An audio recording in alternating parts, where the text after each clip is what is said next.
Sitting at that mahogany dinner table in Chicago's most exclusive steakhouse, I never expected my husband's cruel words to trigger a revelation that would shatter 25 years of lies.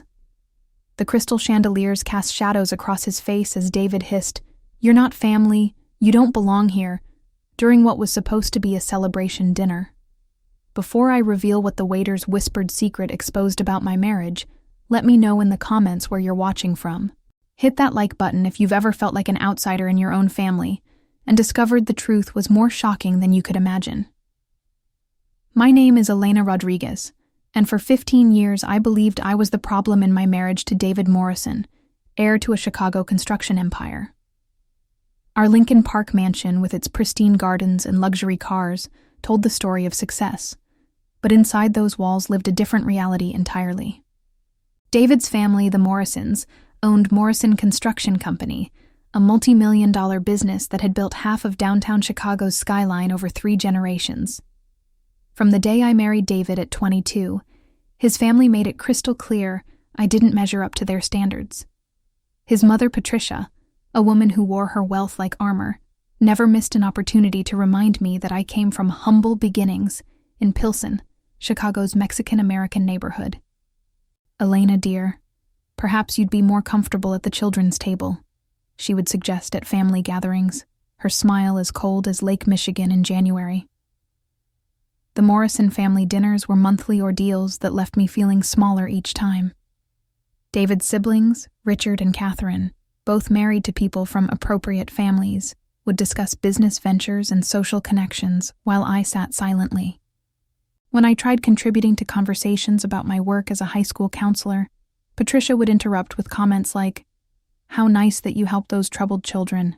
Such important charity work." David himself had changed dramatically after our wedding, morphing from the charming man who had pursued me relentlessly into someone who seemed embarrassed by my presence. "Elena, maybe don't mention your family's restaurant tonight," he would say before family events, as if my father's successful taqueria in Pilsen was something shameful. The man who once claimed to love my Mexican heritage now acted like it was a liability to his family's reputation. The pattern of exclusion became more pronounced after David's father Thomas suffered a heart attack 5 years ago. Suddenly, every family meeting involved discussions about business succession, trust funds, and family wealth that I was pointedly excluded from. "This is family business, Elena," Patricia would say whenever I entered a room where they were talking. "Perhaps you could check on the kitchen." The message was always clear. I wasn't really family, just an inconvenient addition. What hurt most was watching David transform from my supportive husband into someone who actively participated in my exclusion. During family board meetings held at our house, he would send me to run errands or visit my parents, ensuring I wasn't present for any important discussions. "It's just boring business stuff," he would lie, kissing my forehead with practiced affection before closing his office door in my face. The financial aspects of our marriage had always been mysterious to me, something David handled entirely. I had access to household accounts and credit cards, but no knowledge of our actual wealth or investments. "You don't need to worry about money matters, mi amor," he would say, using Spanish endearments that felt increasingly patronizing. "Let me handle the business side while you focus on your students and your charities." My isolation deepened when I discovered I couldn't have children after 3 miscarriages. The Morrison family's disappointment was palpable, though never directly stated. Patricia began making comments about family bloodlines and continuing the Morrison legacy with increasing frequency. David grew distant, his physical affection becoming perfunctory, and his emotional support non-existent during my darkest moments of grief. The breaking point came last month when I overheard Patricia on the phone with her lawyer discussing something about protecting family assets and marriage dissolution contingencies. When I asked David about it later, he dismissed my concerns with practiced ease. "Mother's just updating some old paperwork. Nothing that concerns you, Elena." But the cold calculation in his eyes suggested otherwise, and I began to suspect my marriage was built on foundations far more fragile than love. 3 weeks ago, I made a decision that would change everything. I hired a private investigator. Something about David's behavior had shifted recently. with more secret phone calls, unexplained absences, and a growing hostility that felt like he was building toward something. Maria Santos, a former police detective turned private investigator, came highly recommended by a colleague whose own marriage had imploded under suspicious circumstances. "Mrs. Morrison," Maria said during our first meeting at a coffee shop far from Lincoln Park. "In my experience, when spouses start hiding financial information and family members begin discussing contingencies, it usually means someone is planning an exit strategy. We need to understand what you're really dealing with before it's too late." Her words sent chills down my spine, but they also validated suspicions I had been trying to ignore. The investigation began with basic financial research, but what Maria discovered in the first week alone was staggering. The Morrison family wealth wasn't just significant, it was enormous, with trust funds, real estate investments, and business holdings worth over $50 million. More shocking was learning that David had been transferring assets into accounts and trusts that specifically excluded me, even from community property protections. "Elena, I need to ask you something important," Maria said during our second meeting, her expression grave. "Did you ever sign any documents after your marriage? Amendments to prenups, trust paperwork, anything your husband or his family asked you to sign without fully explaining?" As I thought back over 15 years of marriage, I remembered several occasions when David had rushed me to sign papers, claiming they were routine legal updates or tax-related documents. The most disturbing discovery came when Maria traced David's recent activities. He had been meeting regularly with divorce attorneys, specifically ones known for protecting wealthy clients' assets in contentious separations. Phone records showed frequent calls to his mother and siblings, always when I wasn't home. The pattern suggested a coordinated family effort to plan something that would leave me with nothing, despite 15 years of marriage and my legal rights to community property. The family dinner that would expose everything was planned to celebrate Catherine Morrison Walsh's promotion to partner at her law firm. The venue was the Capitol Grill, an upscale steakhouse where the Morrison family held all their important celebrations. As we drove there in David's Tesla, his mood was unusually light, almost giddy, which should have been my first warning that something was planned. The private dining room Patricia had reserved was elegant and imposing, with dark wood paneling and oil paintings that screamed old money. The table was set for 8, the immediate Morrison family plus spouses, but I noticed immediately that my place setting was at the far end of the table, physically separated from the family cluster. "Elena, you're down there tonight," Patricia announced with false sweetness. "We need to discuss some family business during dinner." As the evening progressed, the conversation centered entirely on family achievements and future plans that pointedly excluded me. Catherine's promotion led to discussions about expanding the law firm's corporate services, which would benefit Morrison Construction. Richard's new investment portfolio was dissected in detail, with talk of trust fund allocations and inheritance planning that made my exclusion from family finances even more obvious. David seemed energized by the family discussions, more animated than I had seen him in months. He talked eagerly about new phases and exciting changes coming to his life, his eyes avoiding mine while his family nodded knowingly. The undercurrent of secrecy was so strong that even the restaurant staff seemed to sense the tension in our private dining room. When Patricia announced that dessert would be delayed because they needed to discuss private family matters, the message was unmistakable. "Elena, dear, perhaps you could step outside and get some fresh air. This shouldn't take too long." The suggestion wasn't really a suggestion, and I found myself standing alone on the restaurant's covered patio, feeling more isolated and unwanted than ever before in my marriage. That's when Marcus, our waiter for the evening, approached me with an expression of concern that seemed genuine. He was an older gentleman, perhaps in his 60s, with kind eyes and the practiced discretion of someone who had served Chicago's elite for decades. "Mrs. Morrison," he said quietly, glancing back toward the private dining room. "I hope you'll forgive my boldness, but I couldn't help overhearing some of the conversation at your table." "I've been serving the Morrison family for over 20 years, Marcus continued, his voice low and careful. "I've seen them celebrate births, mourn deaths, and plan business deals worth millions. But tonight Tonight feels different. They're talking about you like you're not coming back to future family dinners. His words hit me like a physical blow, confirming suspicions that had been growing for months. Marcus looked around to ensure we were alone before continuing. Mrs. Morrison, I served your husband and his mother lunch here 3 weeks ago.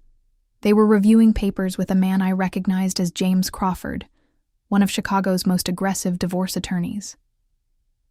I shouldn't be telling you this, but you seem like a good person who deserves to know what's being planned behind your back. The information felt surreal, like discovering your life had been an elaborate performance where everyone knew the script except you. What exactly did you overhear? I asked, my voice barely above a whisper. Marcus hesitated, clearly struggling with professional discretion versus human decency. They were discussing timeline and asset protection strategies. Mr. Crawford was explaining how to minimize your claim to community property and family wealth. There's more, Marcus said, his expression growing even more serious. Tonight, before they asked you to step outside, I heard Mrs. Morrison Sr. mention that, after next week, this won't be Elena's concern anymore. Mrs. Morrison, I think they're planning to serve you with divorce papers very soon, and they've been preparing for months to leave you with as little as possible. The revelation hit me like a truck, but instead of devastation, I felt something unexpected, relief mixed with cold fury. Finally, the mysterious behavior, the exclusion, and the growing hostility made sense. They weren't just planning to divorce me. They had been systematically preparing to financially destroy me while I remained completely unaware. The cruelty was breathtaking, but at least now I understood what I was really fighting. Marcus, I said, my voice steadier than I felt. You mentioned you've served this family for 20 years. Have you ever heard them discuss details about their business or family trusts during dinners? He nodded thoughtfully, clearly understanding where my questions were leading. Mrs. Morrison, wealthy families often assume service staff are invisible. Over the years, I've overheard quite a lot about Morrison Construction's finances and family assets. What Marcus revealed next was invaluable intelligence that my private investigator could never have obtained. The Morrison family had been restructuring their wealth through a complex network of trusts and offshore accounts, but they had made critical errors in their planning.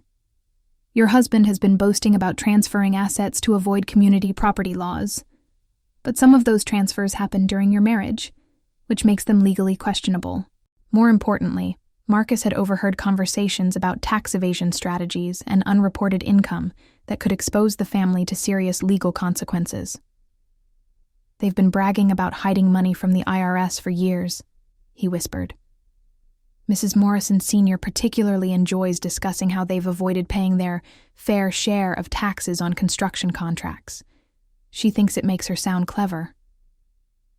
Mrs. Morrison, Marcus concluded. I've watched you at family dinners for years.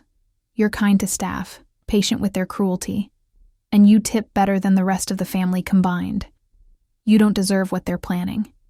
If you need someone to testify about what I've overheard regarding their financial dealings, I would be willing to help you. Armed with Marcus's information, I excused myself to the restroom and immediately called Maria Santos. Maria, it's Elena. They're planning to serve me with divorce papers next week, and I just learned about some serious financial irregularities in the Morrison family business. We need to move fast. Her response was immediate and strategic. She would file protective motions first thing Monday morning to freeze assets and preserve my rights to community property. When I returned to the private dining room, the family conversation had apparently concluded, and dessert was being served. David's mood was celebratory, and he kept glancing at his phone like he was expecting important news. Patricia was practically glowing with satisfaction, while Richard and Catherine exchanged knowing looks that made their conspiracy obvious. The performance of including me in casual conversation felt hollow now that I knew the truth. Elena, you seem quiet tonight, Catherine observed with false concern. Everything all right? The question felt like a test, as if they were gauging whether I suspected anything about their plans. "Just tired," I replied with a smile that matched their fake warmth. "It's been a long week at school." Inside, I was calculating how much evidence I could gather before they realized I was onto them. David's phone buzzed during dessert, and his satisfied smile after reading the message confirmed that their timeline was accelerating. "Great news," he announced to the table. "The final paperwork for the trust restructuring has been approved. Everything will be finalized by Monday." The family's pleased reactions told me this trust restructuring was designed to protect their wealth from my potential claims in the divorce they were planning. As we prepared to leave the restaurant, Patricia delivered what she clearly thought was a subtle warning. "Elena, dear, I hope you're prepared for some changes in your life. Sometimes God closes one door to open another." Her patronizing tone and the family's exchanged glances made their intentions crystal clear. They expected to destroy me financially and emotionally, assuming I was too naive and powerless to fight back. The drive home was surreal, with David chattering about family business developments while I sat silently, processing everything I had learned. He seemed almost giddy with anticipation, probably imagining how shocked I would be when served with divorce papers that left me nearly penniless. "The family is really excited about the future," he said, reaching over to pat my hand with patronizing affection. "Big changes coming that will benefit everyone." That night, while David slept peacefully beside me, apparently untroubled by his planned betrayal, I worked with Maria Santos via encrypted messages to coordinate our response. She had been busy during the dinner, using Marcus's information to trace the Morrison family's recent financial moves. What we discovered was even more damaging than we had hoped. Their asset transfers weren't just ethically questionable, they were potentially illegal. The Morrison family had been systematically hiding income from government contracts, claiming personal expenses as business deductions, and failing to report cash transactions from their smaller projects. More importantly, David's recent asset transfers to exclude me from community property had been done fraudulently, using backdated documents and false declarations about the timing of our marriage difficulties. Maria's contacts in federal law enforcement were very interested in the tax evasion evidence Marcus could provide. "Elena, this family has been breaking federal laws for years, and they've been stupid enough to discuss it openly in front of witnesses. We have enough evidence to turn you from a divorce victim into a protected witness in a federal investigation." By Sunday morning, our strategy was set.